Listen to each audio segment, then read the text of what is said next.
আমরা কাউকে কোনো কিছু দিয়ে সম্পর্ক টিকিয়ে রাখতে চাই না।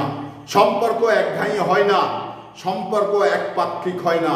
সম্পর্ক হতে হলে ভাই দুই পক্ষেরই ইচ্ছা শক্তি থাকা লাগে। তো আমরা বিগত সময় শুধুমাত্র ভারতের স্বার্থটাই দেখেছি, বাংলাদেশের স্বার্থ কখনো ভারত দেখেনি।